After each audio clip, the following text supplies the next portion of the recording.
పుత్రదాన గృహాదిషు. అసక్తి ఆసక్తి ఒక దీర్ఘమే తేడా. ఆసక్తికి వ్యతిరేకం అసక్త భావన, లేకపోతే అనాసక్తి అనొచ్చు. అనాసక్తి కానీ అనాసక్తి, అసక్తి కానీ. సక్త భావన అంటే అటాచ్మెంట్. మనిషికి ఎన్ని రకాలు మనసుకి తెలియని తాళ్ళు, మోగులు, గొలుసులు బిగించుకొని ఉంటాయి. వేటిల్లో విషయాలతో ఎన్ని రకాలో అవునా బంధింపబడి ఉంటాడు. ఎందుకు బంధింపబడుతున్నాడు అంటే సక్త. అవి మన ఏమి బంధించవు, మనిషే వాటిని తగులుకుంటున్నాడు కదా. నేను తగులుకుంటాను నన్ను అనుకున్నప్పుడు వదులుకుంటాడు. అవి నన్ను తగులుకుంటున్నాయి అనుకుంటే అవి వదులుతాయా? ఏం వదలు. నిజంగా అవి తగులుకోవట్లేదు, అది అర్థం చేసుకోవాలి. ఏ విషయము కూడా ఎవ్వరు కూడా నన్ను తగులుకోలేరు. ఎందుకు? అవన్నీ బయట ఉన్నాయి. బయట నన్ను ఎట్లా తగులుకుంటాయి? అవునా కదా? మరేంటి? ఈ మనసు వెళ్ళి వాటిని పట్టుకుంది. వాటిని పట్టుకొని ఏమనుకుంటుంది? ఇది లేకపోతే నేను బతకలేను, అది లేకపోతే నేను బతకలేను. అవునా కదా? నేను లేకపోతే వాళ్ళు ఏమవుతారు, వాళ్ళు లేకపోతే నేనేమైపోతాను. అవునా కాదు? ఆసక్తి ఎందుకు అంత విషయాసక్తి ఉంటుంది అంటే సింపుల్ రీజన్. సుఖం వస్తుందనే, లేకపోతే ఎందుకు తగులుకుంటుందండి మనసు? ఏ విషయాన్ని తగులుకుంటుంది మనసు? అక్కడ ఏదో సుఖం ఉందనే కదా. లేదు అక్కడ దుఃఖం ఉందంటే చచ్చినా పోతుంది. దానివల్ల దుఃఖం వస్తుందంటే పోదు. అందుకే ఇక్కడ ఇందాక చెప్పారు దుఃఖ దోషాను దర్శనం చెప్పలే.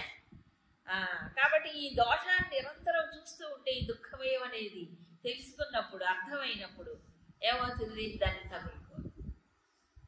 అందుకే దుఃఖాలయం శాశ్వతము అని పేరు పెట్టాడు భగవంతుడు. పేరు పెట్టలే, ఇది దుఃఖాలయం శాశ్వతం. ఏది నిలకడలేదు. దాన్ని ఎందుకు పట్టుకోవాలి? దానిపైన ఎందుకు ఆధారపడాలి? దాన్ని పట్టుకుంటే ఏమవుతుంది? మనిషికి కూడా నిలకడలేకుండా పోతుంది. దుఃఖం ఎలాగో దుఃఖమే, సుఖం లేదు. మరి సుఖం కోసం ఎందుకు వెతుకులాడతావు దుఃఖాలయానికి వచ్చి? అదే చెప్పాడు. అనిత్యం అసుఖం లోకం ఇమం ప్రాప్య భజస్వమా. ఈ సుఖం లేదు, అసుఖమే, అనిత్యమే. వచ్చాము కదా, వచ్చిన తర్వాత ఏం చేయాలి? అర్థం చేసుకొని ఇది అనిత్యమని, అసుఖమని మాం భజస్వ, నన్ను భజించు. అనాసక్త భావన. సక్త భావన ఎప్పుడైతే జ్ఞానం ఉందో, జ్ఞాన దృష్టి కలిగినప్పుడు దేనికి అతుక్కుపోడు. ఏ విషయానికి అన్ని బయటికి లాగేవే, పరమాత్మకి దూరం చేసేవి. ఒకవేళ అతుక్కుపోతే భగవంతుడికి అతుక్కోవాలి, ఇంకే విషయానికి కాదు. అది మనకు ప్రమాదం కాదు. అదేమవుతుంది? ప్రమాదం. భగవంతుడికి కనుక ఆసక్తి కలిగి ఆయనతో కూడి ఉన్నప్పుడు చిత్తము ఆనందాన్ని అనుభవిస్తుంది. అందుకు చెప్పాడు. ఇహ పుత్రదాన గృహాదిషు అనభిష్వంగ. మనిషికి ఏమవుతుందంటే ముఖ్యంగా శరీర సంబంధమైనటువంటి విషయాలు ఏమిటి? పుత్రులు, భార్య, ఇల్లు, తర్వాత ఏమిటంటారు ఆస్తులు, వాస్తులు, వాహనాలు, వీటి అందరూ అభిష్వంగ. అభిష్వంగ అంటే బాగా పట్టుకోవడం, కావులిచ్చుకోవడం అంటారు చూడండి తెలుగులో. దాని అర్థం అదే. నిజానికి పుత్రగాత్ర పరిష్వంగా అంటారు చూడండి. అవునా? అంటే పుత్రుడి యొక్క శరీరాన్ని ఇలా ఆలింగనం చేసుకుంటే తండ్రి కన్నా అంత సుఖం వస్తుంది. అంటే తనకి ఇష్టమైన పట్టుకుంటే ఏదైనా కావచ్చు. అది అవునా? అలాగ మనస్సు అభిష్వంగం అంటే అన్నింటి గట్టిగా పట్టుకుంటుంది. అనభిష్వంగ అంటే పట్టుకోకూడదు. అది తానంతట తానే పట్టుకున్నాడు వీటన్నింటినీ. పుత్రధార ఏది? మనస్సు. ఇదంతా శారీరకమే కాదు, మానసికం. మనసు పట్టుకుంటుంది. సో వీటి యందు అనభిష్వంగ అంటే తగులుకోకుండా ఉండడం. చూడండి,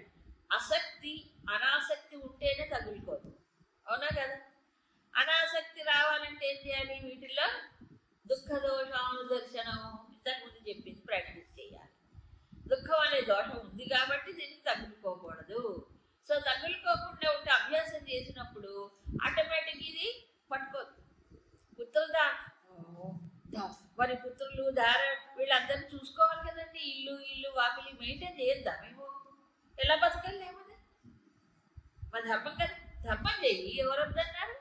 కర్తవ్యం చేయమని ఎవరు వద్దని చెప్పట్లేదు, కర్తవ్యం కర్తవ్యమే. ఇక్కడ అభిష్వంగ బుద్ధి ఉండవు, గట్టిగా పట్టుకోవద్దు. నీ కర్తవ్యం నువ్వు ఆచరించమనే చెప్పాడు భగవద్గీత, కర్తవ్యం విస్మరించమని చెప్పనే లేదు. ఒక కర్తవ్యం వదిలిపెడితే ఇంకా పెద్ద కర్తవ్యం వస్తుంది. ఏదో ఒకటి కర్తవ్యం అనే విధిగా చేయమని చెప్పాడు కదా.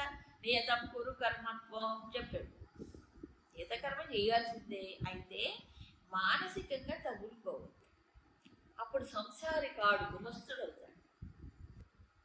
ఈ మానసికంగా తగులుకుంటే సంసారం ఎక్కడున్నా, ఆశ్రమాల్లో ఉన్నా, పఠాల్లో ఉన్నా, ఎక్కడ ఏ ఇదిలో ఉన్నా తగులుకున్నాడు అనుకోండి, ఎవరితో పెట్టుకున్నా, ఎక్కడ పెట్టుకున్నా.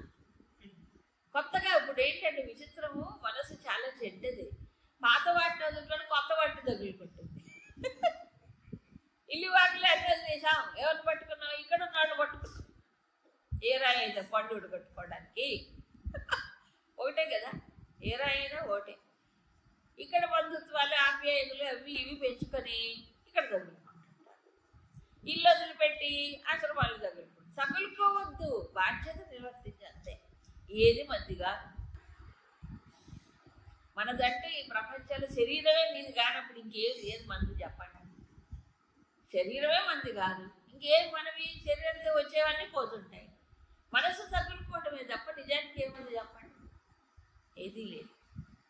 అందుకు అనభిష్వంగ. మరి ఇవన్నీ సంబంధాలన్నీ చెప్పాను కదా, వాళ్ళు మనకు అప్పైనా ఉంటారు, మనం వాళ్ళకి అప్పైనా చేసి ఉంటాం, అంతే. అప్పులు తీర్చుకోవడమే అని చెప్పారా? ఏమన్నారు? రుణానుబంధ రూపేణ పశుపుత్ర సుతాలయ చెప్పాడా? రుణానుబంధం, పశుపుత్ర సుతాలయ. పశువులు కానీ, పుత్రులు కానీ, భార్య కానీ, ఇల్లు కానీ, ఇవన్నీ రుణానుబంధమేనట. అంతే, మన రుణం ఎంతకాలం అంతకాలం ఉంటాయి, లేకపోతే వెళ్ళిపోతారు. పెట్టే నిర్దాక్షిణ్యంగా వెళ్ళిపోతుంది, వేడుచుకుంటూ ముట్టుకుంటూ కూర్చోవాల్సిందే, రుణం తిరుపతి వెళ్ళిపోతారు. ఇది అర్థం చేసుకోవాలి. ఏనాడో ఒకప్పుడు ఇవన్నీ పోయేవే. ఇది శాశ్వతమైనటువంటి సంబంధాలు కావు. ఒక్క శాశ్వత సంబంధం ఎవరంటే పరమాత్మ. ఆయన పొమ్మన్నప్పుడు నువ్వు ఆయన్ని వదిలిపెట్టి నువ్వు జీవితమే లేదు, అవునా కాదు? సో అసలు శాశ్వతమైనది ఆయనతో కదా సంబంధం, ఆయన కదా అసలు నిలిపేది. దీన్ని అదృఢం చేసుకుంటే వివేక దృష్టితో ఈ బోధలుతాయి. అవి దృఢం చేసుకోకపోతే ఇవి మాత్రం పీకుతాయి, పట్టుకొని పీకుతాయి. అది అందుకు సంబంధం ఉండాలి కానీ బంధం ఉండకూడదని చెప్పారు. అసక్త భావన వల్ల ఏమవుతుంది? అనభిష్వంగా వస్తుంది. దాన్ని ఆసక్తి పెంచుకున్నా కొద్ది పెరుగుతుంది. ఇదే ఆసక్తి భగవంతుడు ఎందుకు పెంచుకుంటే ఆటోమేటిక్గా అటు పెరుగుతుంది. మన యొక్క అభ్యాసాన్ని పెట్టే అది. నిత్యంచ సమచిత్తత్వం ఇష్టానిష్టోపమతిషం. ఈ రెండు ఉన్నాయి ప్రపంచంలో, ఇష్టం అనిష్టం. ఏది కూడా ప్రపంచంలో మనకి ఎప్పుడు ఇష్టమైనవే జరగవు. అక్కడ ఇష్టమైనవే మనకు ప్రాప్తించవు, అనిష్టమైనవి జరుగుతాయి, అనిష్టమైనవి కూడా ప్రాప్తిస్తాయి. అప్పుడు ఏం చేయాలంట? సమచిత్తత్వం నిత్యం, చిత్తమును సమతుల్యంగా ఉంచుకోవడానికి అభ్యాసం చేయాలి. ఎందుకంటే ఈ ప్రపంచము సమిష్టి, ఎంతో మంది జీవుళ్ళు మనతో పాటు జీవిస్తూ ఉంటారు. ఏమైనా అవునా, ఇది నాకు ఇష్టం లేదు, ఇలా జరగకుండా ఉండాల్సింది. నీ ఇష్ట ప్రకారం అన్ని జరుగుతాయా? ఒకటండి, నీ ఇష్ట ప్రకారం మనసు ఉంటుంది, మనసు ఇష్ట ప్రకారం నువ్వు ఉంటున్నావు. చెప్పండి, మనసే చెప్పిన మాట వినకపాయే, మనసు చెప్పినట్టు తైతక్కలాడుతుండే, అవునా కాదా? నీ మనసే నువ్వు చెప్పినట్టు వినకపోతే, నీ ఇష్టమైన మార్గంలో వెళ్ళకపోతే, అది నిన్ను వశం చేసుకుంటున్నప్పుడు ప్రపంచంలో అన్నీ నాకు ఇష్టమైన జరగాలంటే జరుగుతాయా? జరగవు. కొన్ని అటు ఇటుగా ఉంటూనే ఉంటాయి. మిక్స్, అవునా? మిక్స్చర్, ఇష్టము అయిష్టము రెండు ఉంటాయి. అయితే మనసు ఏమవుతుంది, దాని సహజ లక్షణం ఇష్టమైనప్పుడేమో ఇష్ట వస్తు ప్రాప్తిలో సుఖం పొందుతుంది, అనిష్ట వస్తు ప్రాప్తిలో దుఃఖానికి లోనవుతుంది. కాబట్టి ఈ జ్ఞాన దృష్టితో అభ్యాసం చేయాలి. అభ్యాసమే ఈ రెండు మామూలే ప్రపంచంలో. కాబట్టి ఏం చేయాలి, ఇష్టం వచ్చినప్పుడైనా అనిష్టం వచ్చినప్పుడైనా ఇది ఇంతే, ఈ ప్రపంచం తీరింతే, లెట్ us యాక్సెప్ట్ ఇట్ అనుకుంటే అయిపోతుంది. అంగీకరించినప్పుడు ఏముండదు. ఇది ఇష్టం వచ్చినప్పుడు కూడా పొంగిపోకూడదు.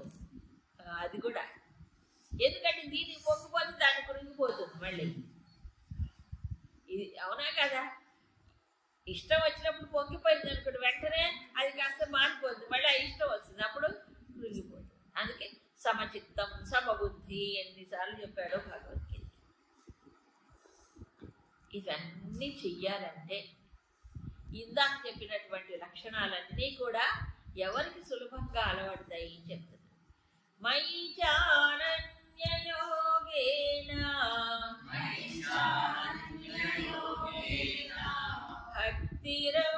భక్తిరవ్యభిచారిణీ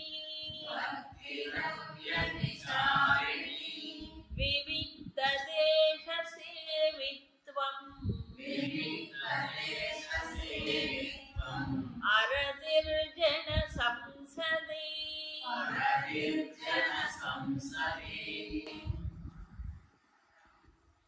అనన్యయోగేన మయి అవ్యభిచారిణీ భక్తి.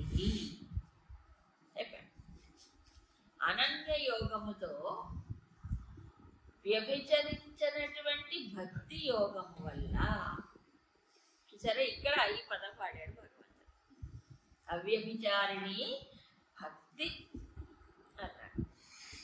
ఎందుకు ఇంత అసహ్యమైన పదం పాడాడు భగవంతుడు? అసహ్యం కాదు, ఆగలుపుకోవాలి. అవ్యభిచారిణి అన్నాడు, వ్యభిచరించడం వల్ల. కాకపోతే ఈ పదం ఎందుకు ప్రయోగించాడంటే మనసు బాగా దెబ్బ కొట్టడానికి, అంతే. లేదా మనసు మాటిమాటికి పోతుంది. అదే ఒక వ్యభిచరించే స్త్రీని ఎంత అసహించుకుంటారు, ఎవరైనా అసహించుకుంటారా లేదా? ఒక కట్టుబాటుతో నియమంగా చక్కగా పది భక్తి కలిగి ఉండి ధర్మాన్ని నిర్వర్తిస్తే అప్పుడు అందరూ గౌరవిస్తారు, ఆదరిస్తారు, దండం పెట్టారు. అట్లాగే మనస్సు కూడా భగవంతుడికి పతివ్రతగా ఉండాలని అర్థం.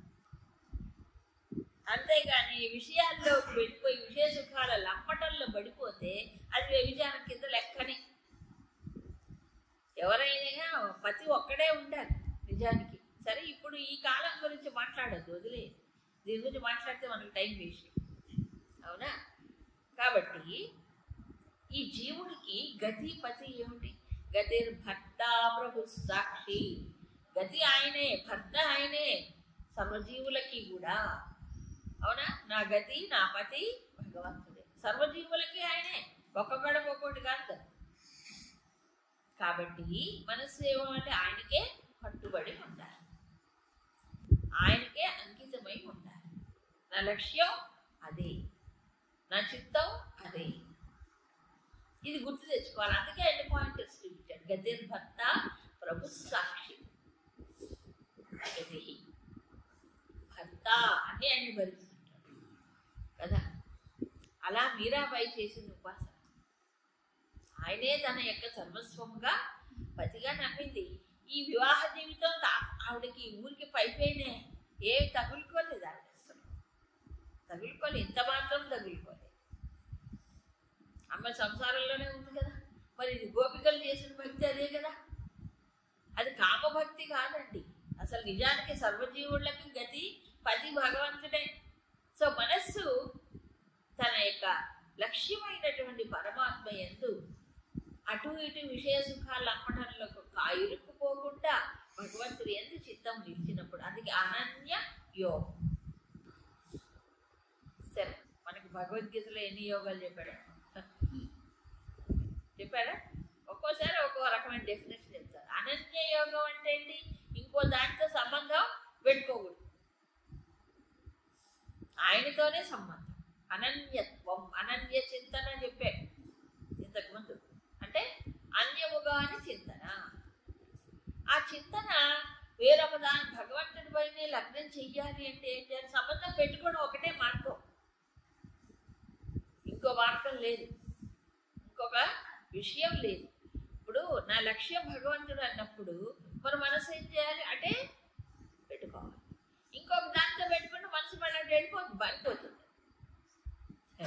అందుకు అనన్య యోగం. యోగం అంటే సంబంధం భగవంతుడు.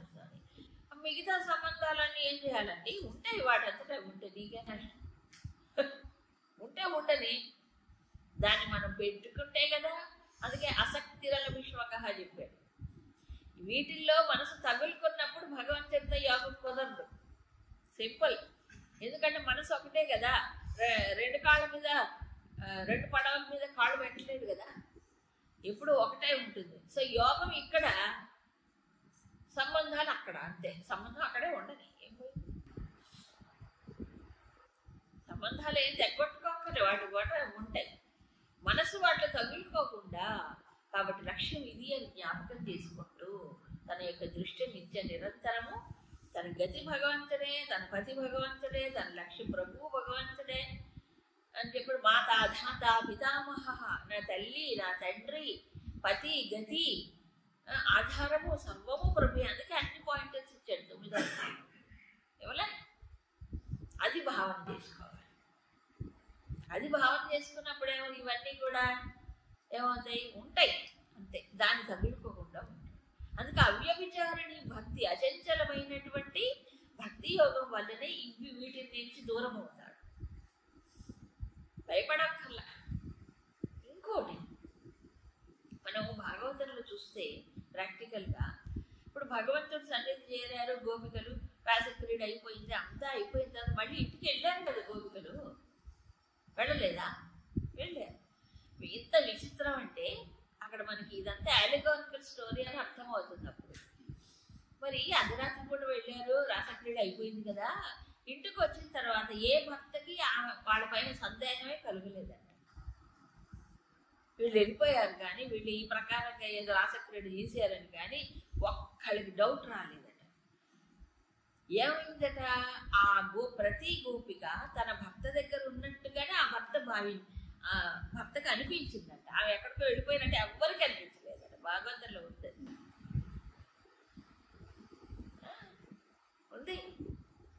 అందుకు మనం భగవంతుడితో సంబంధం పెట్టుకున్నంత మాత్రము చేత ఏం దూరం కాదు, అదే అక్కడ చెప్పింది కథలో. ఇంకొకటి, భగవంతుడితో అనుసంధానం చేసి భగవంతుడిని ఆశ్రయించినప్పుడు, ఆయనే సర్వము అనుకున్నప్పుడు వీళ్ళల్లో కూడా అదే దృష్టిని కలిగి ఉంటారు. ఎవరిలో? ఈ సంబంధాల్లో కూడా. భగవంతుడు లోపలే ఉన్నాడా? అన్నిట్లో లేడా? మరి అందరిలో ఉన్నాడు కదా. అప్పుడు సంబంధాన్ని కూడా పవిత్రంగానే చూస్తాడు. మరి శ్రీరామకృష్ణుడు చెప్పింది అదే కదా, నా కొడుకు నన్ను వాడిని పెంచాలి, భగవత్ స్మరణకు టైం లేదా అన్నదాడు. అంటే ఏమంటున్నాడు? ఓ అక్కడ కూడా కృష్ణుడే ఉన్నాడు, కృష్ణుడికి చేసినట్టు భావించుకోనలేదా? తెగిపోతాయి సంబంధాలు భగవంతుడితో పెట్టుకుంటే. ఇంకా పవిత్రం అవుతాయి సంబంధాలు. ఏమవుతాయి అప్పుడు? పవిత్రం అవుతాయి. గోపికలు చేసింది అదే. పతిపుత్రాది సంబంధాలలో ఆ లోపల ఉండేది నువ్వే కాదు స్వామి, అందుకు నీ దగ్గరకు వచ్చే. ఎంత జ్ఞానం ఉంది వాళ్ళకి?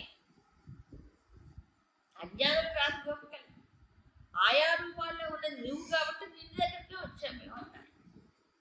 అందుకు అనన్యయోగము వల్ల, మరి భక్తి సరళమైనటువంటి దృఢమైన భక్తి వల్ల ఏమీ కాదు, ఇంకా జీవనం అంతా పవిత్రం అవుతుంది. అన్ని సంబంధాలు పవిత్రం. వాళ్ళ వల్ల మిగతా వాళ్ళందరూ ఉద్ధరింపబడతారు. అలాంటి భక్తి కలిగిన వాళ్ళ వల్ల. భక్తి రాజ్యం అంటారే. వివిక్త దేశ సేవిత్వం, ఇక్కడ ఈ జ్ఞాన ఆత్మ విచారం. సో ఇప్పుడు చూడండి, జ్ఞానానికి అవ్యభిచారిణి భక్తి కావాలన్నాడు, చూసారా? సో భక్తి వల్ల భక్తి యొక్క పరిపక్వ దశలో ఏమొస్తుంది? జ్ఞానం వస్తుంది. భక్తి లేకపోతే జ్ఞానం రాదు. అక్షర ఉపాసనలో ఇది అక్షరోపాసనే కదా, నిర్గుణమైన ఉపాసన కదా. నిర్గుణమైన ఉపాసనకి ఏం కావాలన్నాడు? భక్తి కావాలన్నాడు. ఏం భక్తి? చలించని భక్తి. అన్యమైన వాటిని ఆశ్రయించకుండా ఉండేవాడు. ఆయన అక్షరుడు, అనంతుడు, అవ్యక్తుడు అని తెలిసిన తర్వాత ఇంకెవరిని ఆశ్రయించాలి? క్షరమైన వాడిని పట్టుకున్నప్పుడు క్షరమే, అక్షరుని పట్టుకున్నప్పుడు అక్షరమే. అది వివిక్త దేశ సేవి. వివిక్త దేశ సేవిత్వం అంటే ఏకాంతములో ఉండడం. ఏకాంతములో ఉండడం. ఏకాంతములో ఉండడం అనేటప్పటికి మళ్ళీ భయం ఇస్తుంది. అంటే సాధన చేసేటప్పుడు కొంత ఏకాంతం అవసరం. ఎందుకు అవసరము అంటే ఈ ఇంద్రియ విషయాలు కానీ ఈ బయట ఉండేటువంటి ఇవన్నీ కూడా మనసుకు అలజడి కానీ ఇది కలిగించకుండా ఉండడానికి కొంత ఏకాంతం అవసరమే, కాదని చెప్పట్లే. 24 గంటల ఏకాంతంలో కూర్చోవడం సాధ్యం కాదు, సాధ్యం కాదు. అదే స్వామి వివేకానంద చెప్తారు, నువ్వు ఒంటరిగా ఉన్నా అనేక మందిలో ఉన్న ఏకాంతంలో ఉండొచ్చు. అందుకని ఏకాంతం అంటే ఏమిటి? It is not loneliness. Loneliness అంటే ఒంటరిగా. 99% ఇదే ప్రాబ్లం అండి. 99% ప్రాబ్లం. ఒంటరిగా ఉండలేరు, ఎవ్వరూ ఉండలేరు. ఎవరైనా ఒంటరిగా ఉంటే ఎవరు ఉండరు ఇక్కడ అంటే అమ్మో ఒంటరిగా ఉండాలో. ఎందుకు? అసలు ఫీలింగ్ అంటే విచిత్రం ఏంటంటే ఇప్పుడు సమస్య కుటుంబాల్లో అందరూ ఉంటారు కానీ ఎవరు కూడా ఒంటరే. అవునా? అందరూ ఉంటారు కానీ ఎవరి వారు ఒంటరే. నిజానికి అదే ఒంటరి జీవే. నిన్న ఒంటరిని, నేడు ఒంటరిని, నాడు ఒంటరిని, రేపు ఒంటరిని, కృష్ణ నాకెవరు లేరురా కృష్ణ. ఇది సత్యం. అవునా కదా? ఒంటరిగా వచ్చాం, పోయేటప్పుడు ఎవరైనా వస్తారా జంటగా? పుట్టేటప్పుడు జంటగా పుట్టారా? పుట్టరు కదా. వెళ్ళేటప్పుడు ఒంటరిగానే పోతే ఈ మధ్యలో తగులుకున్నాం అంతే. మధ్యలో తగులుకున్నవి కాబట్టి అన్ని మధ్యలో ఎవరి స్టేషన్లో వాళ్ళు దిగిపోవాల్సిందే, ఎక్కడికక్కడ వదిలిపోతాయి. అందుకు ఒంటరితనము కాదు ఇక్కడ భగవంతుడు చెప్పింది. వివిక్త దేశ సేవిత్వం అంటే ఏకాంత ప్రదేశం. ఏకం అంటే ఏంటి అక్కడ అర్థం? ఏకమైన లక్ష్యం యందు మనస్సును ఉంచడం. దానికి కొంత ఏకాంతం అవసరమే. కాస్త నిర్జన ప్రదేశము కానీ లేకపోతే డిస్టర్బెన్సెస్ తాకనటువంటి కొంత ప్రదేశము కానీ అవసరం. అంతేగాని ఏకాంతం అనే వివిక్త దేశ సేవిత్వం అంటే అడవుల్లో పోయి, కొండల్లో పోయి, గుట్టల్లో పోయి.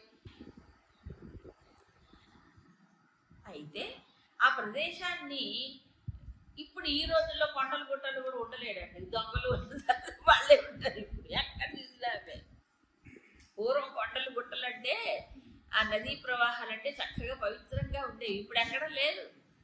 అక్కడ పోవడం కంటే ఉన్న చోటు ఉండి చేసుకోవటం బెటర్. అన్నీ నాశనం చేశాడు ఈ మానవుడు. ఎంత దుర్మార్గుడు అంటే అన్నింటినీ నాశనం చేస్తాడు. కొండలేంటి, గుట్టలేంటి, నదులేంటి, పర్వతాలేంటి. ఎంజాయ్మెంట్కి అంతు లేకుండా పోయింది. అడవుల్లో పోయి ఎంజాయ్ చేస్తున్నారు. కొత్త ట్రెండ్ వచ్చింది. డీప్ ఫారెస్ట్లోకి వెళ్ళిపోయి తమను డిస్టర్బ్ చేయరు కదా బయట వాళ్ళు, అందుకని అక్కడ పోయి చేస్తున్నారు పాడుకొని. ఇంకా అవన్నీ చెప్పకూడదు.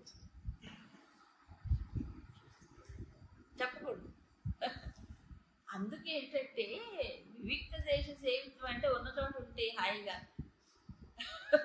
అంతే. పూర్వకాల పరిస్థితులు ఇప్పుడు లేవు. ఒకప్పుడు మహాత్ములు, ఋషులు ఎక్కడో అరణ్యాల్లో పోయి కొండ గుహల్లో పోయి తపస్సులు చేశారంటే ఆ కాలం వేరు, ఆ పరిస్థితులు వేరు. అంతేగాని ఇప్పుడు ఇల్లు పారిపోక్కర్లేదు కదా. మహా అయితే ఏదో ఒక ఆశ్రమమో ఏదో చూసుకొని చేసుకోవచ్చు సాధన అంతే. దేవాలయంలో కూర్చోటానికి లేదు, కెమెరాలు ఉన్నాయి, కూర్చోబెడితే పట్టుకుంటారు, కూర్చొని. అందుకు ఏకమైనటువంటి లక్ష్యం, ఏకమైన దృష్టి, ఏకత్వ అనుసంధానమే ముఖ్యం. అంతే తప్ప ఒంటరితనం అయితే కాదు. ఏకమైన లక్ష్యం ఎంత చిత్తాన్ని నిలిపితే చాలు. అప్పుడు మీరు ఉదాహరణకి రైల్వే స్టేషన్లో కూర్చున్నారు, బస్ స్టాండ్లో బస్సు కోసం కూర్చున్నారు, ఇంకెక్కడో వెయిట్ చేస్తున్నారు. ఏం చేస్తాం? ఆ కాసేపు చెప్పండి. ఏం చేయాలి? నోరు ఊరుకోదు. ఆ పక్క ఏమండి ఏ ఊరు వెళ్తున్నారు, వెంటనే మొదలు కబు వాకపు. అవునా, నేను కూడా అదే ప్రశ్నిస్తానండి.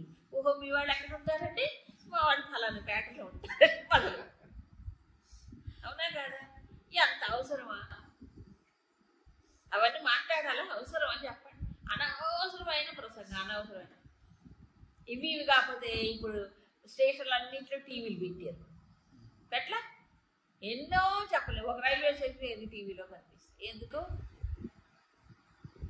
ఎందుకు ఈ చూడకుండా ఉండలేడు. అది పనికి పని అలవాట్లు అయిపోయి అక్కడ కూడా టీవీలే, ఎక్కడ పడితే అక్కడే. ఈ చోట ఉండే ఆ చోట లేదనేది ఏం సందేహమే లేదు. ఎందుకు వెళ్ళడానికి లేదని సందేహం. ఎక్కడ అక్కడ పడి అక్కడ ఈ చేతిలోనే వచ్చింది, ఇంకేది ఎక్కడో లేదు. అరచేతిలో వైకుంటాం. అవునా కదా? మరి ఎక్కడ పడితే అవునా? అందుకేంటంటే వివిక్త దేశ సేవిత్వం అంటే ఎక్కడికో పోక్కర్లేదు. మన మనస్సును లక్ష్యం వైపు నిరంతరం మళ్ళించడం ఏకాంతం. అది చెప్తాను గురుదేవుడు. అందుకే alone to the alone, all alone. ఇది గుర్తుపెట్టుకోవాలి. మనిషి ఆధ్యాత్మిక ప్రయాణము ఒంటరిగానే చెయ్యాలి, జంటగా చేయడానికి లేదు. మన ఇద్దరం కలిసి ధ్యానం చేద్దాం, ఏం చేస్తారు? పక్క పక్కన కూర్చోవడం. ఎవరి మనసు వాడితే, ఎవరి దృష్టి వాళ్ళదే. అవునా? ఎలోన్, ఒంటరిగానే చెయ్యాలి, గుర్తుపెట్టుకోవాలి. రెండోది ఆల్ ఎలోన్. నీ గురువు కూడా అక్కడికి వచ్చి చేయి పట్టుకోడు. బయట నుండి బోధ చేస్తారు, ఇలా ఇలా అని చెప్తారు అంతే. ఎక్కడికి వెళ్ళాలి? ఎలోన్ టు ద ఎలోన్ అంటే ఏంటి? ఏకమైన సత్యం వైపు ప్రయాణం చేస్తున్నాం. అవునా? ఎలా? ఒంటరిగానే పోవాలి, ఎవరు రాదు. ఇది మార్పు. దాన్ని సిద్ధమయ్యే ఉండాలి. అందుకే ధైర్యం కావాలన్నాడు. ఏం కావాలి? ధైర్యం కావాలి. నాకు ఏది తోడు రాదు. ఎందుకంటే ఏది పట్టుకున్నా అది బంధం అయిపోతుంది కదా మనస్సు. ఇవన్నీ వదలగొట్టుకోమని చెప్పాడు. అవునా కదా? మనస్సు ఏకమైన లక్ష్యం వైపు వెళ్ళాలంటే ఏం చేయాలి? ఏది పట్టుకోకూడదు. అన్ని బాహ్యంగా అది అంతః త్యాగం, ఆంతరంగికంగా. నా కర్మణ నా ప్రజయ ధనేన త్యాగే నైకే అమృతత్వ మానసము చెప్పాడు. త్యాగం వల్ల మాత్రమే వస్తుంది. కాబట్టి వివిక్త దేశం అంటే ఏంటి? ఇక్కడ మనస్సు ఏకమైన లక్ష్యం యందు నియమించటం. అరది జన సంసది. వెంటనే పక్కన చెప్పాడు. జన సంసది అంటే జన సమూహం. నలుగురు కలిసి ఏవో మాట్లాడుకునేవో జన రకాలు ఉంటాయి కదా, వాటి యందు ఆ రతి. ఆ రతి అంటే ఇష్టపడకుండా ఉండడం. ఇది సాధకుడి యొక్క లక్షణం. అంటే కావాలని జన సమర్థంలోకి వెళ్ళిపోయి 10 మందిలోకి వెళ్ళిపోయి ఏమిటి ఇదిగో ఇవన్నీ పెంచుకుంటున్నాడు. ఏం పెంచుకుంటున్నాడు? విశేషంతనే కదా. అందుకని వాటి ఎందుకు ఇష్టపడకుండా ఉంటాడు. ఇప్పుడు 10 మంది చేరారు. 10 మంది కాదు, 2 చాలు. 10 మంది ఎందుకు గొడవ? 2, 3, 4 చాలు. 2 తల్లు 3 తల్లు కలిసేటప్పటికి ఏమవుతాయి? కాసేపు భగవంతుడి గురించి, శాస్త్రం గురించి ఆలోచిస్తాయి. ఇంకాసేపు అవగానే ఏమవుతుంది? వెంటనే 10 నిమిషాలు మాట్లాడి వెంటనే డీవియేట్ అయిపోతుంది. ఎక్కడికి? అక్కడికి వెళ్ళిపోతుంది. మరి దాని గురించి చెప్తాను జరుగుతుంది. సో అరతి జన సంసది. అందుకు సాధకుడు ఏకాంతాన్ని కోరుకోవాలి. జనాల్లో అంటే ఇక్కడ ఏ జనం? ప్రాపంచిక విషయ చింతనలో కొట్టుకుపోయేటువంటి వారు, వాటి అందే ఆసక్తి కలిగినటువంటి వారు, వారితో సాంగత్యం ఇష్టపడటం. అరతి ముందు అది జాగ్రత్త పడాలి. నాకేం తోచట్లేదండి, కాసేపు మాట్లాడుతున్నా. తోచకపోవడం ఏంటి అసలు కదా? సాధకుడికి తోచకపోవడం అంటూ లేదు. టైం దొరికితే చాలు భగవంతుడి గురించి ఇవన్నీ కర్తవ్యాలు నిర్వర్తించాల్సిందే. కానీ తోచకపోవడం అంటూ ఉండకూడదు. బోర్ పడుతుందండి ఒక్కడిని. అందుకని ఏం చేయాలి? మన వాళ్ళ ఇంటికి వెళ్ళి వాళ్ళు మన ఇంటికి రావాలి. అంతేగా? బోరు కొట్టిద్దా? అవునా? ఇదంతా ఏంటంటే సాధన ఎంత ఆసక్తి లేని వాళ్ళు చెప్పే మాటలు. లక్ష్యం ఇంత గొప్పది, ఇంత ఉన్నతమైనది, ఎప్పుడు చేరుకోవాలో అనే ఆసక్తి ఉన్నవాడు ఏమవుతున్నాడు? వ్యర్థం చేసుకోడు కదా సమయాన్ని. అవునా కదా? కాబట్టి జనసమూహము ప్రాపంచిక విషయాల ఆ సంయోగంతో కొట్టుకుపోయిన వాళ్ళతో సాంగత్యం అనేది ఇష్టపడదు. అవసరం వచ్చినప్పుడు మాట్లాడాలి, తప్పుతుందా? అవసరం వచ్చినప్పుడు మాట్లాడాలి. ఏదో అక్కడ మనకి ఏదో కర్తవ్యం ఉంది, ఏదో ఉందన్నప్పుడు చెయ్యాలి, తప్పదు కదా. కానీ ఇష్టపడటం వేరు, ఇష్టపడి వాటిలో పెట్టుకోవడం సంబంధం. అరతికి జనం ఏం లేదు, ఎక్కువ కాలం అలా ప్రాపంచిక విషయ చింతన వాళ్ళ కాలం గడిపినప్పుడు తెలియకుండానే దుమ్మంటుతుంది, తెలియకుండానే కొట్టుకుపోతుంటాడు. అందుకు తర్వాత శ్లోకంలో దీనికి రెమెడీ చెప్పాడు.